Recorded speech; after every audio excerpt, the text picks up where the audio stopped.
Saludos y muchas gracias por permitirnos llegar a sus hogares a través de este su programa Verdades al Aire.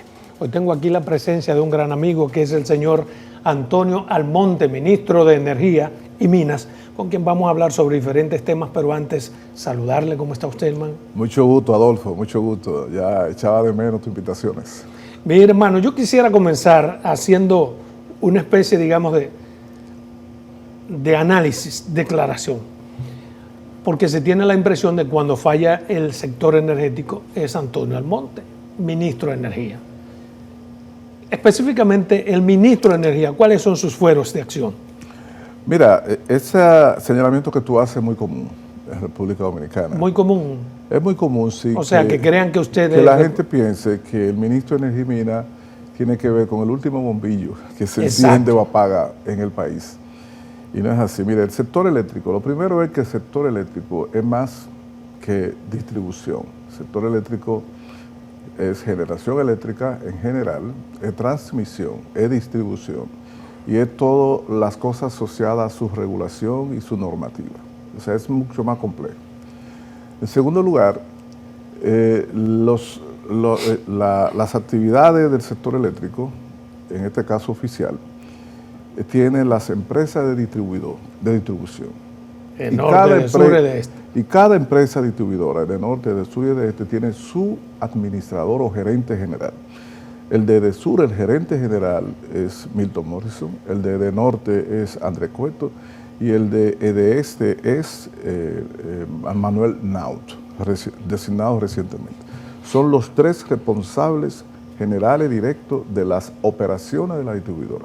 Usted no tiene nada que ver con eso. No tengo nada que ver con eso. Con energía, entonces. Sí, pero hay un consejo de administración unificado de las tres distribuidoras que lo preside el ingeniero Manuel Bonilla. Y de ese consejo unificado no tengo yo ningún tipo de vínculo, ni soy miembro del consejo. Perdóneme, a ver si entiendo. El ministro de Energía entonces no tiene nada que ver con las tandas de apagones de hasta 7 y 8 horas que han vuelto a ser como parte de la normalidad. Fíjate, en términos directos, el ministro de Energía y Minas no gestiona ninguna actividad que produzca esos apagones o que tenga que ver con paliar o con atender los apagones. Ok, eso sabemos que son los administradores. Son los administradores de la distribuidora. Pero no hay un líder que diga cuando una administración... Pero déjame explicarte. Entonces, ¿qué sucede? Que el sector energía, el ministro de Energía y Minas, por lo que tiene que ver, según establece la ley y toda la normativa, es con la formulación de las políticas energéticas, que te puedo decir en qué consiste, con la formulación de nuevas normativas, regulaciones y leyes que se necesitan, y también con la promoción de la inversión en el sector y expansión del sector energía. Tiene sí una participación directa en la parte de las renovables y de la planificación de energía en el país, en tanto y cuanto preside el directorio de la Comisión Nacional de Energía que está adscrita a nosotros. O sea, la planificación energética, la promoción de inversión, todo eso son las políticas del Ministerio de Energía. Ahora, en lo que se refiere a la operación, el funcionamiento, la eficiencia o no de las empresas distribuidoras, son los gerentes de la distribuidora y el presidente del Consejo de Administración de la distribuidora, en el cual el ministro ni es miembro, ni participa, ni dirige directamente. Nada de eso. ¿A qué usted cree que se le puede atribuir a usted cuando todo marcha bien en el sector de energía? Bueno, pues Tonito lo está haciendo bien. Igual que cuando están estas tandas de apagones, hay mucha gente que pide que lo crucifiquen a usted. Sí. ¿A qué usted cree que es? Bueno, lo primero es que yo tuve un rol, parece, con cierto nivel de proyección. ¿Protagónico? Como en la crítica pública cuando estaba en la oposición al sector eléctrico del PLD, rol que me siento muy orgulloso de haberlo desempeñado y que generó roncha en los dirigentes del PLD, evidentemente. Y yo pienso que los PLDistas a veces me quieren cobrar a mí. Pero yo no pienso, perdóneme, que sea el PLD. Yo creo gente común. Pero déjame explicarte. Entonces, el PLD, el sector político, ha desarrollado una campaña centralizando en mi figura las dificultades ancestrales que hay en el sector eléctrico y la gente le presta mucha atención a lo que se difunde, se dice y sobre todo en algunas ocasiones son comentarios, acusaciones o referencias en el contexto de la molestia de un apagón. Y siempre la gente quiere conseguir cuál es el culpable de ese apagón. O sea, entonces, usted no es el líder del sector energético. Es que, Adolfo, una cosa es el liderazgo del sector energético en términos de que es la cabeza que representa el sector, en términos de que es el centro de formulación de las estrategias del sector. Y otra cosa es la responsabilidad directa en la administración en Higüey, por gerentes, porque son gerentes. En Higüey, por ejemplo. Sí. O sea, ¿puedo yo responsabilizarme, puedes tú señalarme a mí como directo responsable de la ejecución de determinados programas de reparación en La Romana, en Higüey? Bueno, no, directamente no, porque no, la verdad es que no participo en eso, ni nada, eso tiene sugerencia. Ahora, nosotros establecemos la política. ¿Cuál es política? Como ministro de Energía y Minas, nosotros defendimos y hemos logrado la vigencia de la estrategia de que el pueblo dominicano se le abastezca el 100% de su demanda. Lo que se hizo siempre durante los gobiernos anteriores fue abastecer entre el 70, 80 y a veces 85%. ¿Qué estamos abasteciendo ahora? El 98, 99%. ¿Y por qué tantos apagones? Porque una cosa es, Adolfo Salomón, si usted ve las estadísticas, una cosa son los apagones generales, que cuando usted dice, mira, hay que dar 15% de energía menos y rota los apagones programados por asunto de financiero. Y otra cosa es que en la urbanización tal, en el barrio tal, por desperfecto de las redes o de un transformador, se vaya la luz 3 días, 2 días. Los que tenemos ahora son por aspecto financiero. No. Son algunos apagones en comunidades y en localizaciones donde hay una situación muy precaria de las redes y de la infraestructura de distribución, que no significa déficit de generación porque no tenemos déficit de generación hasta ahora. No significa decisión del gobierno de producir los apagones. Significan eventos que la sociedad la conoce, porque la sociedad ve el transformador que explotó, la sociedad ve la dificultad de la subvención, la sociedad ve las brigadas trabajando no lo que por la su siente, reparación. hermano. No, pero la ve también, porque tú la ves, tú preguntas, ¿y qué pasó? Cuando uno está metido en su casa de noche y hay ese apagón, uno no, lo único que atina a pensar qué está pasando. Pero yo digo en sentido general, la sociedad puede ubicar fácilmente y enterarse fácilmente qué está pasando. Bueno, hay un apagón porque hubo una explosión de un transformador o porque tal red está en malas condiciones, están trabajando en la reparación y por eso desconectan este circuito. Y esos son apagones puntuales que se dan en unos lugares. Pero en República Dominicana, históricamente, nunca se había entregado tanta energía como se ha hecho ahora. Yo quiero que tú sepas que en el semestre de enero a junio de este año, comparado con enero-junio del año pasado, 2022, se ha entregado 8% más energía. Pero es como contraproducente lo que usted me dice con relación a los apagones. No es ninguna contraproducente, Salomón. Si usted reduce el país a la urbanización o el barrio donde vive, entonces usted dice que es contraproducente. Pero estamos hablando de un servicio nacional. Pero perdóneme, escúchame, la sociedad, ayer me hablaba a mí un empresario del sector eléctrico y me decía, eso hay que explicarlo, porque aquí, un empresario veterano dice, porque aquí nunca se había dado tanta electricidad como ustedes están dando. Ustedes son los únicos que han establecido el 99 y 100% como base.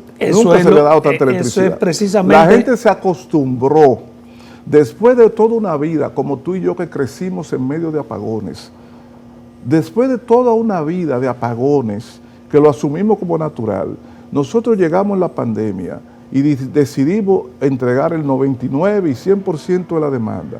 La gente se acostumbró a la estabilidad del servicio y a tener energía y ya no resiste, yo diría que correctamente, una hora de apagones. Precisamente, pero no es que están inaugurando. Precisamente apagones. Es ahí donde yo quiero entrar, porque usted dice, si yo lo reduzco al sector en donde vivo, pero resulta que si yo llamo a Pedernales, de donde es mi familia, igual están sufriendo tandas de apagones.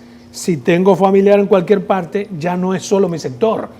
Y me parece Mira, si usted trae aquí a alguien que tenga la experiencia contraria, va a decir, yo llamo allí y hay energía, y llamo a tal parte hay energía. La mayoría del pueblo dominicano está recibiendo energía. Los datos son claros. Ahora, hay una campaña también con ese tema de los apagones, porque es un tema sensible a la ciudadanía, es una forma fácil de enganchar, porque hay una ciudadanía que está subjetivamente ya trabajada en ese sentido. Y entonces, porque se produzca uno u otro apagón en un lugar, se da la sensación de que el país está en Pero esa campaña, si tenemos una estabilidad eléctrica, se cae sola. O sea, porque no basta que la oposición quiera decir en una campaña que hay apagones si la gente no lo percibe. Bueno, Salomón, o sea, yo lo que te digo es que los apagones que se están produciendo son localizados en algunas comunidades. Hemos dicho claramente que es por desperfecto de redes y de transformadores, que hay que entrar en reparaciones y hay que desconectar circuitos momentáneamente, pero te decimos que regularmente, de manera regular, el país, el sistema abastece 99 y 100% de la energía, excepto los lugares donde hayan esas averías. Uno de los gerentes, por ejemplo, sentado... Si alguien quiere decir que eso significa apagones generales y que el país está en tiniebla, lo puede decir, pero no es lo que la sociedad en general vive, porque la sociedad no es nada más un grupo. O sea, la sociedad en la capital, en todo el país, la gente tiene energía eléctrica. Claro. Tiene energía eléctrica. Y yo creo que la realidad es así como usted dice. En sentido general, hay mucho más energía. Claro. Pero la gente se acostumbra. Pero, por ejemplo, uno de los gerentes, sentado ahí mismo donde usted está, me decía que ciertamente hay apagones y se debe a la falta de contadores, a la falta de comprar algunos de las cosas que hay que utilizar para la producción energética.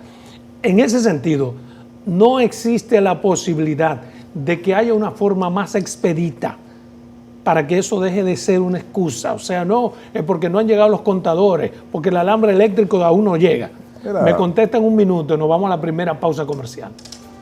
Bien, continuamos en esta interesante entrevista con el ministro de Energía. Le hice una pregunta antes de irnos a pausa comercial.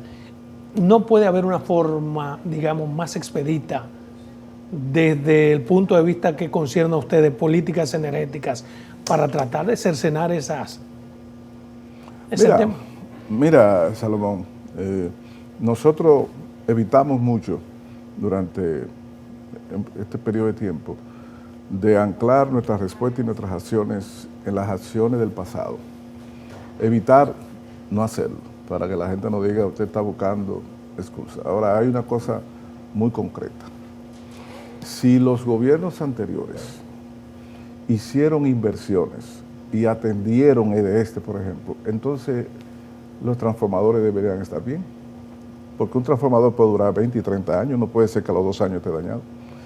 Las redes debían estar en correctas condiciones, las subestaciones también, y no fuera un problema. Pero fue que en 16 años corridos del gobierno anterior, lo que hicieron fue saquear descuidar sus infraestructuras, presentar como compra papeles, pero los equipos no aparecieron. La mayoría de lo que se decía que se compró no aparecían. Y nosotros lo que encontramos en la realidad fue una destartalada, que si tú buscas la prensa te das cuenta que a los días de estar ahí había problemas. ¿Eso es corrupción? De apagones. Bueno, hubo un levantamiento realizado por un equipo de juristas y se depositó en la Procuraduría General de la República por el administrador de depositó una querella hace casi 2 años sobre los hallazgos de auditorías. ¿Y qué ha pasado con eso? Bueno, eso está en la justicia, eso está en manos ya de la Procuraduría y se supone que ellos estarán siguiendo el proceso de investigación y en su momento ahí no podemos meternos nosotros. Nunca han llamado, por ejemplo, mire, señora Procuradora. Pero yo lo que quiero volver al tema central. Si a nosotros nos hubieran dejado un sistema con las inversiones que correspondían, 16 años corridos, y con las fortalezas que correspondían del sistema de transformadores, de redes, entonces no tuviéramos los problemas que hemos tenido. El problema que tenemos hoy se debe a que la distribuidora, y particularmente fue abusada. Y entonces a nosotros nos ha tocado enfrentar esa situación, y cuando hemos querido hacer las inversiones millonarias que se requieren en dólares para hacer todas esas sustituciones y compras, iniciamos el proceso, pero cuando hemos querido impulsarlo han sucedido dos cosas. En primer lugar, el presupuesto de compra de energía, el dinero para comprarle energía a la generadora y entregársela a los clientes, se disparó en el año 2021 porque el precio de la energía generada debido a la inflación de los combustibles llegó a niveles sin precedentes. Tú no sabías que cuando nosotros llegamos al gobierno, el carbón mineral, que es un combustible para producir una gran cantidad de la energía que consumimos, el carbón mineral estaba cotizado a $70 la tonelada en el 20, a finales del 20, y que en julio del 21, meses después, estaba a $270. Al 2023, ¿sigue igual eso? Escúchame. Y en el 2000, y en septiembre llegó a cotizarse a $400. Y que el gas natural se multiplicó por 5 su precio. Y que los combustibles determinan el precio de la energía. Y cuando tú vas a venderle a los distribuidores, a los consumidores, no puede traspasar esa subida de precio. Y por consiguiente, esa diferencia que hizo cientos de millones de dólares tuvo que pagar el gobierno central como subsidio. Entonces no había el dinero en ese momento para pagar el subsidio y hacer inversiones en la distribuidora. Ahora el 2023. En el 2022, con la guerra de Ucrania en enero de 2022, la factura de compra de energía comparada con el 2021, ¿tú sabes cuánto subió? En $813 millones adicionales que también tuvo que buscar el gobierno. Ahora estamos haciendo las inversiones y ahora la distribuidora, particularmente de tiene transformadores, ha comprado redes, ha recibido una gran cantidad de contadores y está en un proceso de instalación, sustitución de subestaciones y de transformadores en Villamella. Eso es una EDE. En Villamella, pero la principal, la que tiene más defectos. No, le hago la pregunta, perdóneme, porque necesito saber si se va a dar ese mismo proceso con las 3 sedes. Sí, pero el centro de gravedad de la crisis es este. Por ser la mayor. No es por ser la mayor, sino que donde están en peores condiciones las redes. Okay. En donde la infraestructura está en peores condiciones, transformadores, subestaciones, redes, es en EDESTE. Donde está la mayor cantidad de averías es en EDESTE. Donde hay que prestar la mayor atención es en EDESTE. Entonces las inversiones, los cambios se están realizando en las infraestructuras de EDESTE. En Villamella, en Santo Domingo Este, en Higüey, en El Ceibo, y hay un proceso de sustitución y de instalaciones que muchas veces obliga a desconexiones que generan apagones. Entonces, ese proceso de atención de averías y de circuitos que se lleva meses y que genera este tipo de interrupciones, eso lo estamos realizando precisamente para ver si podemos llegar a un momento. ¿Cuándo podríamos cercenar todo? Que digamos, bueno, arrastramos todas esas debilidades anteriores, pero ya nosotros lo pusimos. Yo pienso que quizás las empresas distribuidoras pueden darte con mayor propiedad, pero según las informaciones recibidas de ellos mismos, eso se puede llevar unos meses hasta llevarlo a un nivel más o menos normal, pero el proceso de sustitución y transformación de todas esas cosas lleva un tiempo y hay que hacer una inversión. Yo hago esta pregunta porque es que a veces Pero mira, en esa área, Salomón, nosotros tenemos que orientar correctamente a la población. Ya te dije que nosotros pasamos 16 años corridos en medio de apagones y de no inversión suficiente y de abandono de la distribuidora. Y la gente se acostumbró a un 15 y 20% de apagones.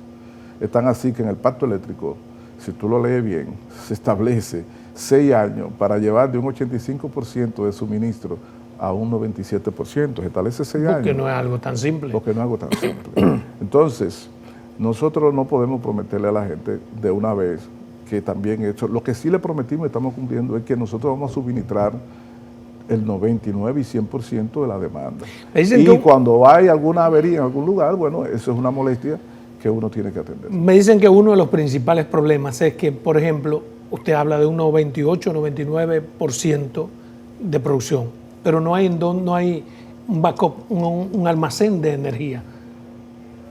¿Cómo se puede almacenar la energía? Bueno, la energía eléctrica no se almacena.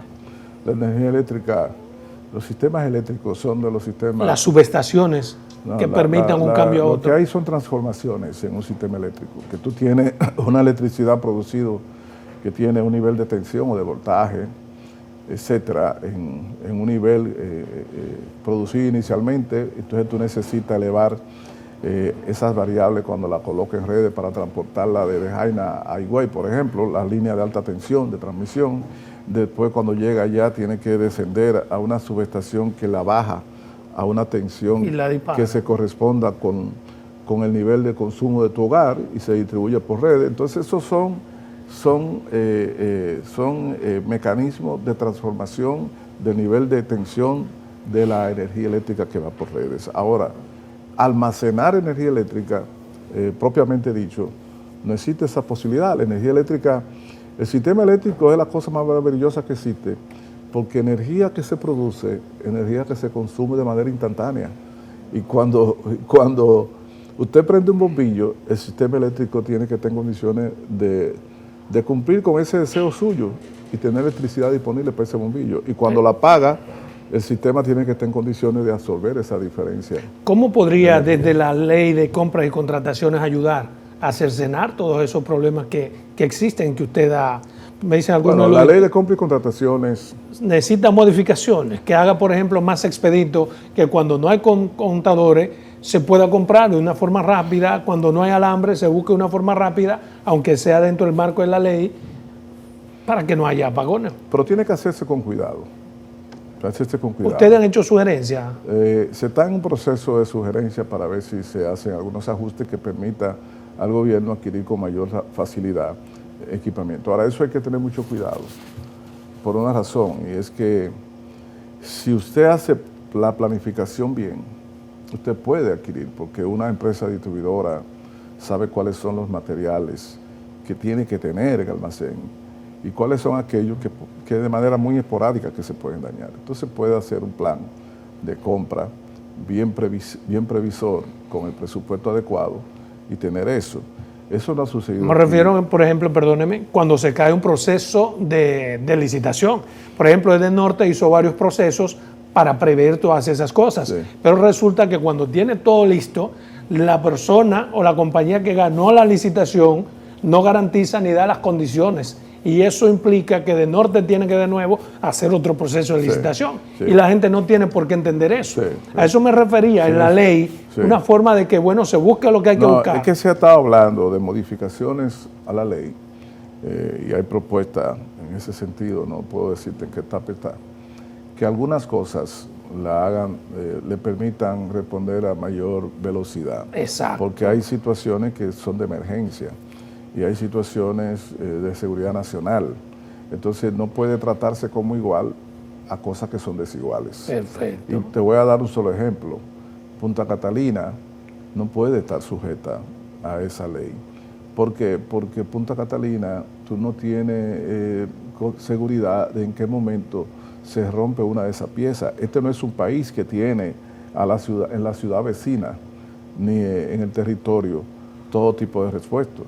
Esos repuestos hay que comprarlos fuera, algunos de ellos son de gran dimensión, que valen mucho dinero, hay que comprarlos fuera, hay que importarlos y entonces instalarlos. Y la gente no puede esperar. Y el peso de Punta Catalina en el sistema eléctrico es demasiado grande, entonces usted pone en peligro la seguridad prácticamente del país. Hay que buscar una vía más expedita de que se puedan hacer esas adquisiciones, garantizando que no se cometan actos de corrupción, pero hay que buscar una vía más expedita. No es como las plantas privadas. Las plantas privadas eléctricas, pues cualquier cosa sucede, inmediatamente el suplidor, una llamada, el suplidor lo envía y después arreglamos el pago, pero recibe el equipamiento y se hace la instalación. Ahora, cuando tú vas a centrales como Punta Catalina no se puede hacer así y eso genera una situación. Obviamente que sí, que hay circunstancias en que tú necesitas una vía mucho más rápida, como tú dices, una vía expedita, para hacer las adquisiciones de repuestos y las reparaciones que se requieren. Ahora, en sentido general, en este sector y en el caso del sector de distribución, lo que yo creo que es importante que quede claro lo siguiente: los apagones que ocurren puntualmente en algunas localidades son apagones debido a averías, no a una estrategia del gobierno. Bien, vámonos. Y que la mayoría del dominicano está recibiendo 24 horas de luz. Bien, vámonos a una segunda pausa comercial. Cuando regresemos, quiero que me diga cuáles serían los logros suyos como ministro en políticas energéticas. Bien, continuamos aquí en este programa, esta interesantísima entrevista con el señor Antonio Almonte, ministro de Energía. Antes de irme a pausa, le preguntaba si fuera a exhibir a su país como líder del sector energético, de las políticas energéticas, ¿qué cosas han cambiado? ¿Qué cosas usted puede decir? Mire, hemos hecho esto. Mira, el énfasis, una de las preocupaciones principales que ha tenido este gobierno de Luis Abinader y el equipo eléctrico es garantizarle al país suministro de energía eléctrica. El primer eslabón en toda estrategia de política pública en el sector energético es que el país tenga acceso a los energéticos, en este caso a los combustibles y a la electricidad. Entonces, en esa estrategia, lo primero que nosotros hicimos desde que llegamos el 20 de agosto, llegamos en agosto y 16 de agosto, y ya en noviembre, diciembre estábamos trabajando en los términos para una primera licitación, que fue la licitación de Manzanillo, que finalmente se hizo pública a principios de marzo del 2021. Esa licitación de Manzanillo por 800 megavatios, 2 plantas de 400 a instalarse en Manzanillo y una terminal de gas. Cuando vimos que ese proyecto, por muchos factores, incluyendo todavía los rastros de la pandemia, etcétera, etcétera, podía prolongarse en el tiempo su terminación, lanzamos entonces una licitación de urgencia a finales del 2021. Esa licitación de urgencia por 400 megavatios estaba orientada a satisfacer una demanda que crecía como consecuencia de la recuperación de la economía post-pandemia. La demanda de la energía crecía vertiginosamente porque la economía en el 21 comenzó a recuperarse de manera milagrosa. Y por consiguiente, lanzamos esa licitación, la adjudicamos y el año pasado se hicieron las instalaciones. Se hizo la instalación. Hay quienes están criticando el proceso de licitación Manzanillo. ¿A qué se debe? Estamos hablando de la licitación de urgencia de 400 megavatios, sí, de los cuales 368 están conectados hoy y están abasteciendo. Y ha sido la decisión clave para poder cubrir el crecimiento inusitado de la demanda en este verano caluroso. El crecimiento de la demanda de capacidad de energía ha sido extraordinario y nadie sabe qué hubiera sido República Dominicana si no se hubiera realizado esa licitación que llevó a conectar y mantener en línea hoy 368 megavatios adicionales para satisfacer el crecimiento de la demanda. Es una decisión de política y de estrategia del gobierno. Segundo, la estrategia de impulsar las renovables, basado en 2 cosas: en la transparencia. El precio de los contratos PPA para proyectos renovables y las condiciones económicas son publicadas por la Comisión Nacional de Energía. ¿Qué tanta energía renovable tenemos ya? Ahora mismo hay unos 972 megavatios, pero en construcción hay una cantidad parecida. Hay 17 nuevos proyectos de renovables construyéndose hoy en el país. Tenemos energía por encima del consumo, entonces. Que podría terminar al final de este año o a principio del año en casi 1000 megavatios adicionales de renovables, lo que significa la creación de una mayor capacidad de abastecimiento en las condiciones en que trabajan las renovables. Porque, por ejemplo, tú no sabías que en esta semana al principio hubo un día en donde 800 megavatios de lo que estaban en red eran renovables. Eran renovables. Durante 6 horas, de 10 de la mañana a 4 de la tarde con el sol produciendo. O sea que tenemos una capacidad instalada mucho mayor que la demanda del país. Nosotros duplicamos, este gobierno ha duplicado en 2 años y medio la cantidad de renovables que habíamos heredado en línea, en que no había podido desarrollar en casi 16 años los gobiernos anteriores del PLD, y nosotros la duplicamos en 2 años y pico. Y tenemos ahora una cantidad extraordinaria, pero además, en los 16 años corridos del gobierno del PLD, sucedió lo siguiente. En los 8 años de Leonel Fernández, nunca se hizo una licitación por nueva planta. Y búsquenlo. Y en los 8 años de Danilo Medina, solo se hizo una, la de Punta Catalina, traumática y súper cara, que le salió al país por 3.232 millones de dólares, constatado en documentación que será pública. Y nosotros, sin embargo, en 2 años y medio, nosotros hemos podido hacer varias licitaciones, hemos transformado el sistema en renovable y tenemos entonces también una mayor garantía de abastecimiento de energía. Todavía estamos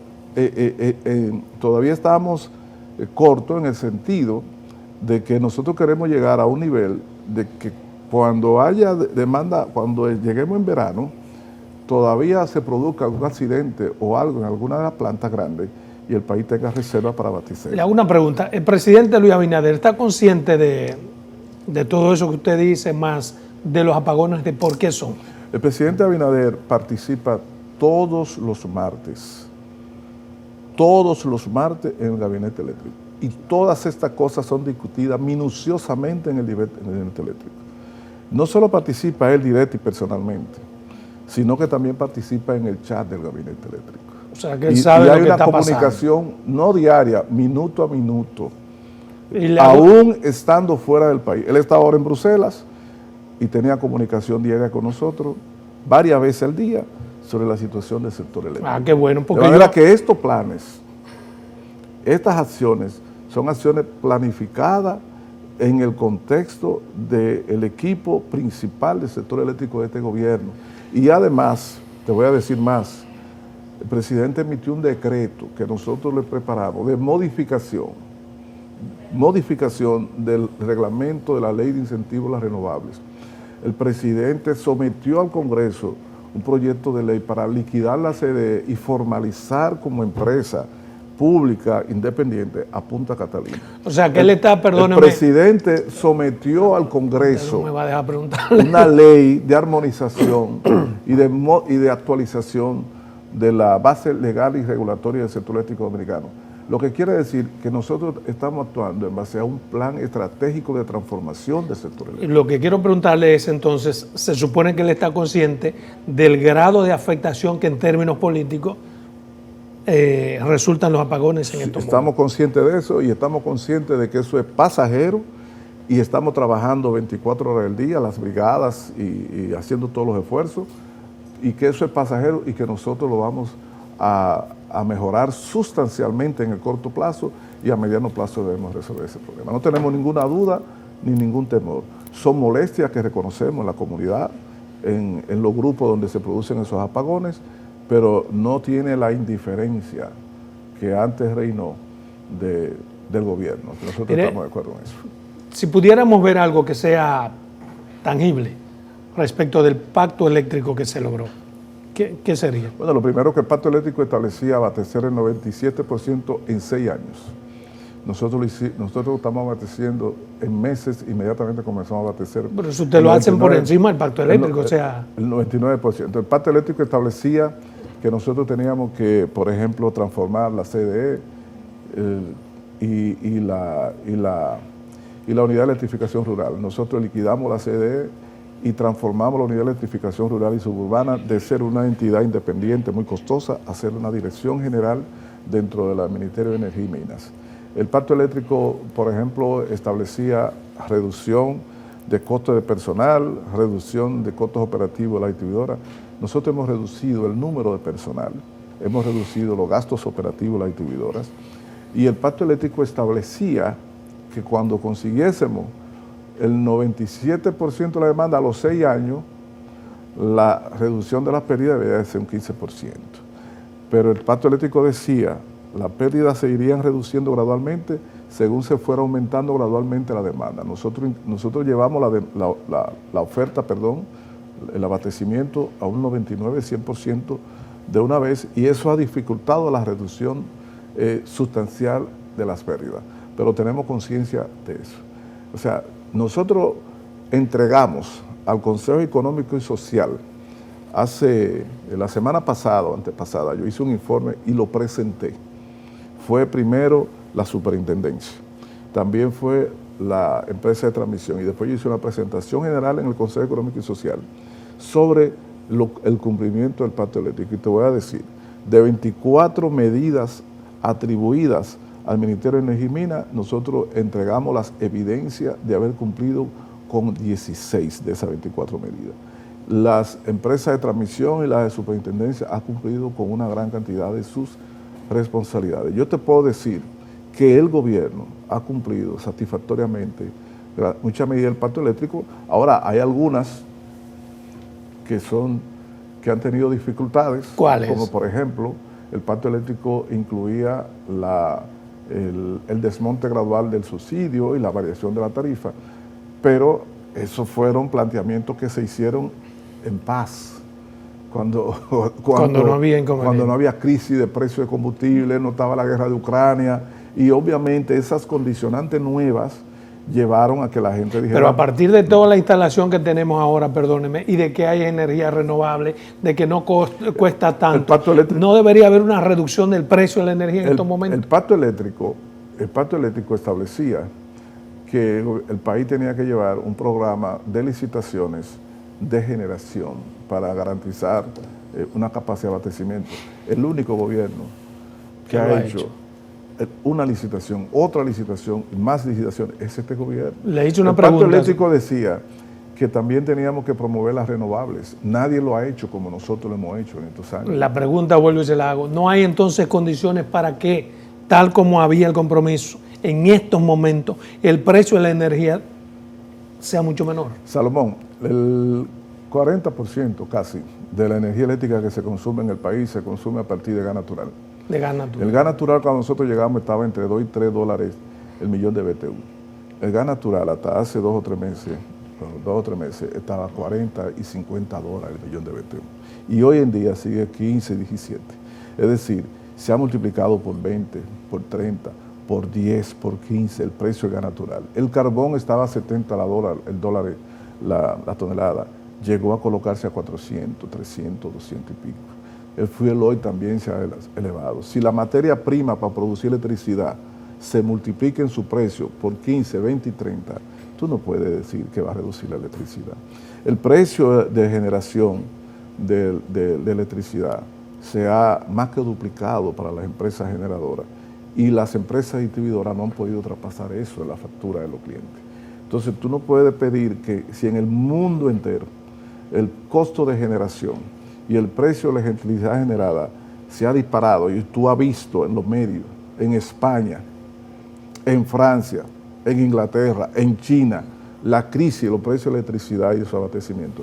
Tú no le puedes pedir a un país que no tiene yacimientos, ni tiene petróleo, ni tiene gas, ni tiene carbón, ni tiene agua suficiente. Mire, entonces baja el precio de la electricidad. A partir de todo lo que usted ha explicado aquí, me da la impresión de lo que se necesita es una buena política en el sector, política comunicacional en el sector eléctrico, es que tú no nos para que ayudar. la gente pueda entender. Tú no nos quieres ayudar, Salomón. Me contesta en la siguiente y última. Tú que eres mi amigo y camarada, no me quieres ayudar. Bien, continuamos aquí con esta interesante y explicativa entrevista con el ministro de Energía Eléctrica. A partir de lo que me ha dicho, el que no quiere entender es porque no quiere entender. Pero usted está en la obligación de salir a explicar cuantas veces sea necesario. Y yo creo que lo que necesita es una mayor política comunicacional. ¿Usted no cree? Claro, es así. Yo te voy a dar un dato adicional. Tú recuerdas que el año pasado, 2022, fue el año que se caracterizó por la crisis de la energía, sobre todo por la guerra de Ucrania. Los combustibles se dispararon a niveles, no solamente eran caros, sino que había dificultad hasta para acceder a ellos. Y los titulares de la prensa internacional daban cuenta de crisis en Francia. Claro, en todo el mundo.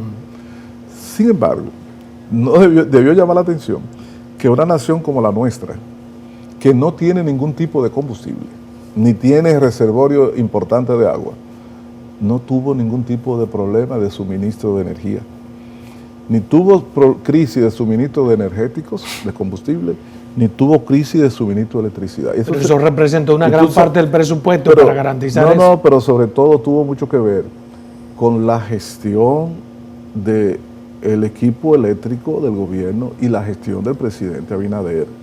O sea, son gestiones que se hacen con las empresas generadoras, que hace el poder político. ¿Y qué hacer para contrarrestar todo esto, Tony? No, lo que te quiero decir es que eso significa la entrega y la estrategia del equipo de Luis Abinader y del presidente Abinader para garantizarle en medio de la precariedad el servicio eléctrico al país. Bien, pero la impresión es otra. ¿Qué hacer para romper esa impresión? Usted sabe que eso tiene un peso específico en un año preelectoral. Bueno, yo te compro no, estoy muy de acuerdo contigo que posiblemente al gobierno, y en particular al Ministerio de Energía y Minas, yo no me cimo de eso, y a los compañeros de la distribuidora, le ha faltado hacer un esfuerzo mayor en términos de comunicación social a la comunidad de qué estamos haciendo, qué hemos hecho y cuáles son nuestras prioridades, para que no se nos vea como indiferente a lo que sucede o como que no estamos haciendo nada, cuando aquí ningún gobierno en el sector eléctrico ni energía ha trabajado y ha hecho tanto en tan poco tiempo como este de Luis Abinader. Creo que tú tienes razón en eso. Hay un déficit de comunicación y de explicación, porque el pueblo dominicano, si se le explica, entiende, comprende. Claro. Y puede incluso ayudar y colaborar para que las cosas y explicar cuantas veces sea necesario. Así es. Pero ese déficit lo veo en casi todos los ministerios. Sí, es como que tienen miedo. Sí. Y el presidente se ve como el llanero solitario, haciendo de tripas corazones. Así no puede ser. Eso es posible. Mire, hay algo... También hay muchos intereses de diferentes tipos que participan en difundir la distorsión. Tiene que haberlo, porque es un año preelectoral. Pero el papel de ustedes es salir a enfrentar esos intereses. Bueno, nosotros lo que hacemos, y en mi caso particular, es tratar de informar a la población lo que estamos haciendo. Y informas demasiado bien. Tienes que hacerlo 600 veces más si fuera necesario. Mire, hay una nueva propuesta en el Congreso Nacional para la modificación de exploración y explotación de petróleo. ¿Cuál es su valoración sobre esto? Es una decisión correcta. Tiene un propósito central, por eso es un artículo único, es muy breve, la ley. El propósito es ampliar las posibilidades de investigación para determinar la existencia de hidrocarburos en el país. Yo hace 2 semanas o 3 estaba en Paramaribo, la capital de Surinam, que había un evento internacional de altísimo nivel de grandes petroleras, haciendo discusiones sobre la situación del petróleo, la exploración, explotación, etcétera, etcétera. No solamente en Surinam y en el Caribe, sino en el mundo. Y una de las cosas que uno puede constatar en ese tipo de eventos y en esas experiencias es que la exploración de hidrocarburos y su eventual explotación requiere una inversión enorme de dinero, de tiempo y el dominio de tecnologías muy sofisticadas. Pero eso lo reconoce la misma ley. Que solo lo tienen algunas grandes empresas petroleras de exploración y algunos estados, gobiernos que tienen esas capacidades con grandes empresas petroleras. La República Dominicana carece en absoluto de capacidad hasta para realizar los estudios de evaluación preliminar, los estudios de gravimetría, los estudios geoquímicos y sobre todo los estudios geofísicos, determinando líneas de 2 y 3 dimensiones que permiten dar los indicios fiables de si existe o no hidrocarburo en determinada región del subsuelo o... Y no se han hecho estudios ya, y se ha dicho que no. Déjame explicarte. Sí. Entonces, ¿qué sucede? Que lo que ha hecho el gobierno dominicano con esa ley es abrir la posibilidad de que empresas petroleras privadas o estatales de otra nación, acogiéndose a las leyes dominicanas, puedan también participar en eso. Porque nosotros tenemos naciones amigas como México, tenemos naciones amigas como Colombia, como digamos como Venezuela, Ecuador. Hay naciones ¿Y qué se ha logrado con eso? No, hay naciones de América Latina que tienen empresas de Estado, estatales, especializadas en la exploración y explotación de petróleo. Pero también está el mundo árabe y el mundo europeo.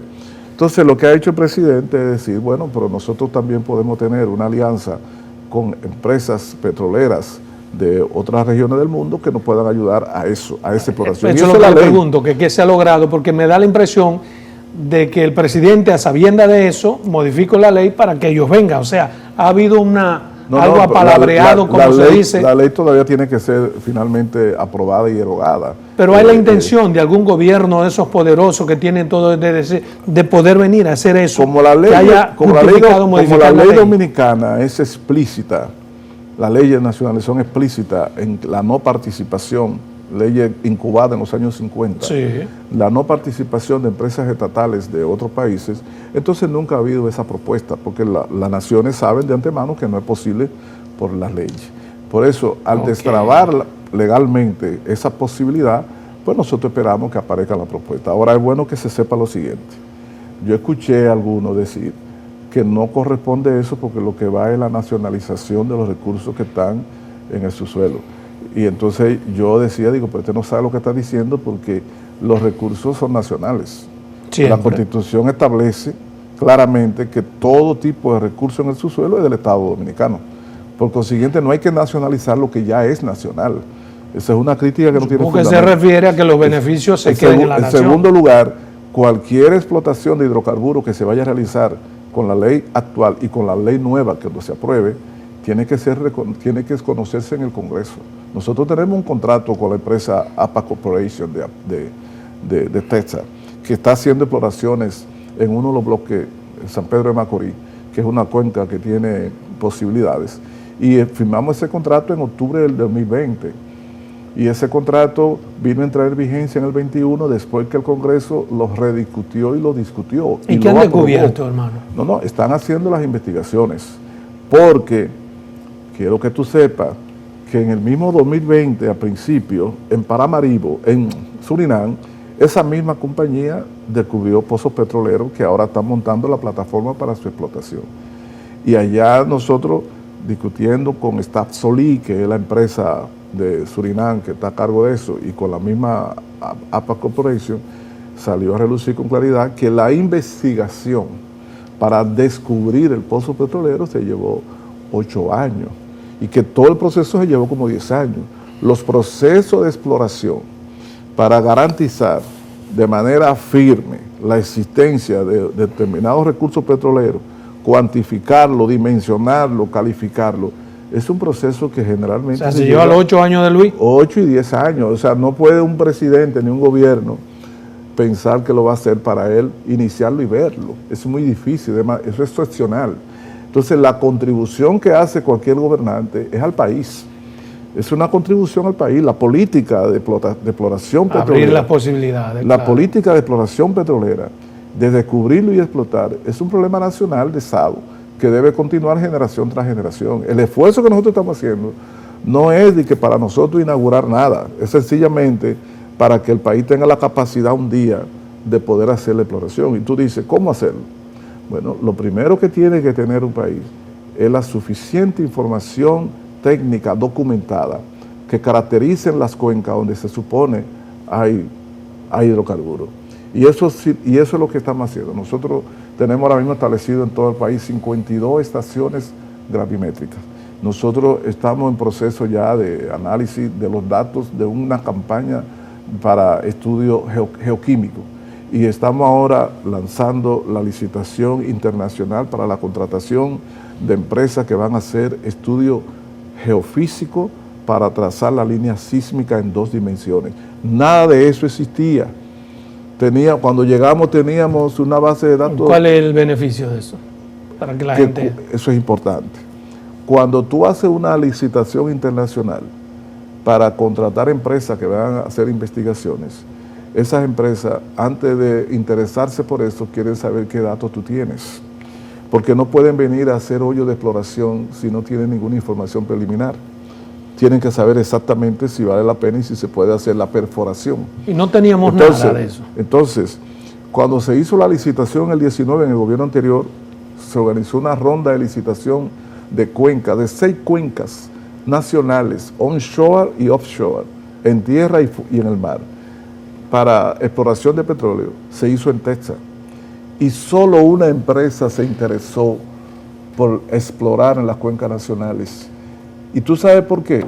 Según las informaciones de todas las empresas, porque la data que se llevó no tenía valor porque daba, el riesgo era muy elevado de ellos comenzar a gastar dinero en exploración con datos muy esa exploración, ¿con cuáles de los sabes minerales? ¿Tú sabes cuánto ha invertido la compañía que está haciendo los estudios aquí en alrededor de 2 años? ¿Tú sabes cuánto ha invertido? O menos de ahí.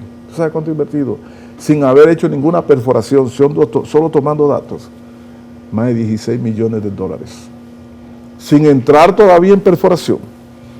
Entonces, esos tipos de decisiones y de riesgo no lo asume ninguna empresa sólida si no tiene data creíble sobre eso. Una cosa es que aquí se haya hablado mucho de petróleo. ¿Y cuánto cuesta eso, hacer ese estudio de data?